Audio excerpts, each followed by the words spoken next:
ټول ټال تقریبا 112 ګاډي تر ننه پورې رسېدلي دي چې دې کې خیمې، خوراکي مواد، کمبلې. موږ دپاره داسې کار پکار دی سرپناه هم نه لرو که نه ځکه کورونه مړنګ شوي دي.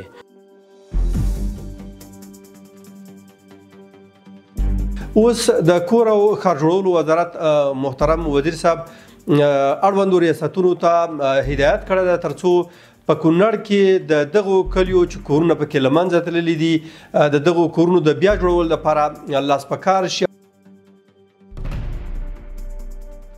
دا کورونه راته سازي کړي، نورې مرستې راسره وکړي. ولې اوس هم کېږي مرستې. 12 موټره درې نور ته لاړ دي.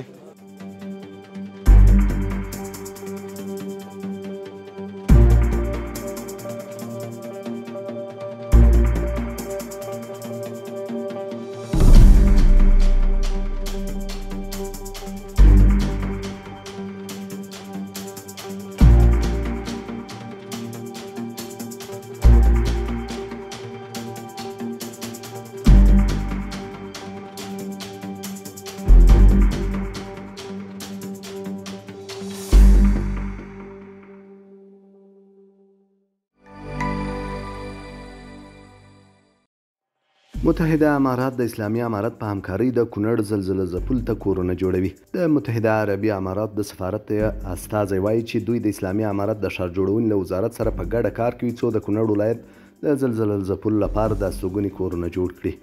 نوموړی زیاتوي چې دا پلان به ډیر ژر وروستی شي او عملي کار به پرې پیل شي. د ښارسازۍ وزارت سره په همغږۍ باندې امارات خپل همکاري ښودلې ده چې دو خپل سکیجول جوړ کړي او نقشه جوړه کړي. اماراتو سره ژمنه کړې چې موږ به پوره همکاري ورسره د آبادۍ په هغه کې کوو. نو تر اوسه پورې دو ته تعداد نه دی ورکړل شوی چې تعداد ورکړل شي، نقشه جوړه شي، دا به بیا هغې وخت باندې اندازه ولګېږي چې څومره کورونه دو جوړوي. بلخوا د ښار جوړونې وزارت وایي چې د کونړ د زلزله ځپلو د کورونو جوړولو لپاره یوه ځانګړې کمیټه ټاکل شوې او دا کمیټه به په اړه لازمي پریکړې کوي. د یاد وزارت لخوا د دغو کورونو نقشې هم سپارل شوي دي.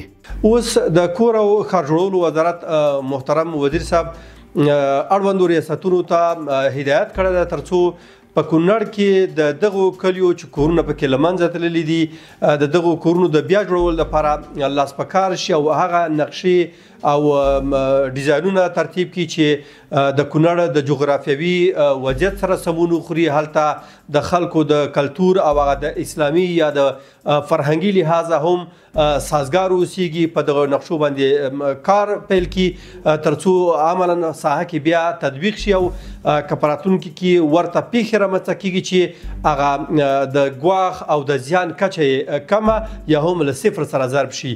د یادو همکاریو ترڅنګ متحده اماراتو له لوري 112 موټر مرستې چې پکې کمپلې، خوراکي توکي او د کور کاریدونکي وسایل شامل دي د کونړ زلزله ځپلو ته ویشل شوي دي. ټول ټال تقریبا 112 ګاډي تر ننه پورې رسېدلي دي چې دې کې خیمې، خوراکي مواد، کمبلې او دوایي ده پکې. 12 موټره درې نور ته لاړ دي او دا نور ټول چې دي دا د خیوې کیمپ ته تسلیم شوي دي. نو دا نه به اول ځل وي او نه به آخر ځل وي.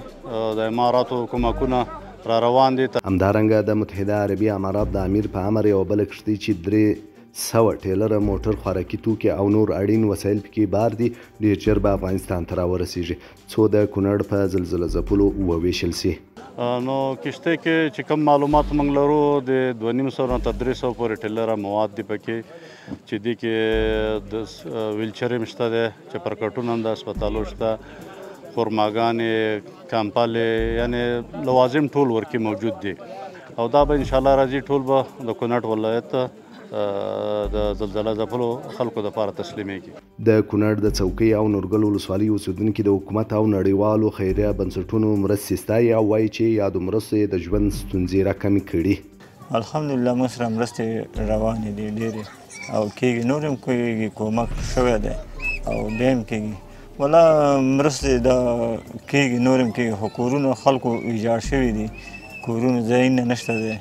بالکل زما خپل کور هم لیدلی دی او تنګي کورونه چې دي دا د بانډو زموږ د علاقې تقریبا 1.5 زره کورونه دي دې کې داسې کور نشته دی چې ته ور ونوځې یو 10 منټه وخت پکې تېر کړې یا سر ور دننه کړې ټول کورونه ویجاړ شوي دي.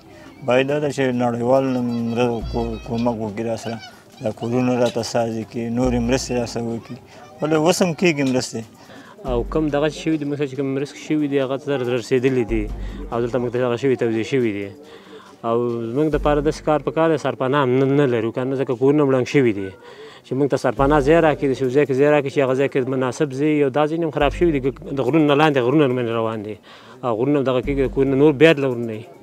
یوازې متحده عربي امارات نه بلکې ګڼ شمېر نور هیوادونو هم د کونړ زلزله ځپلو سره په بېلابېلو برخو کې مرستې کړي او دا لړۍ لا هم روانه ده.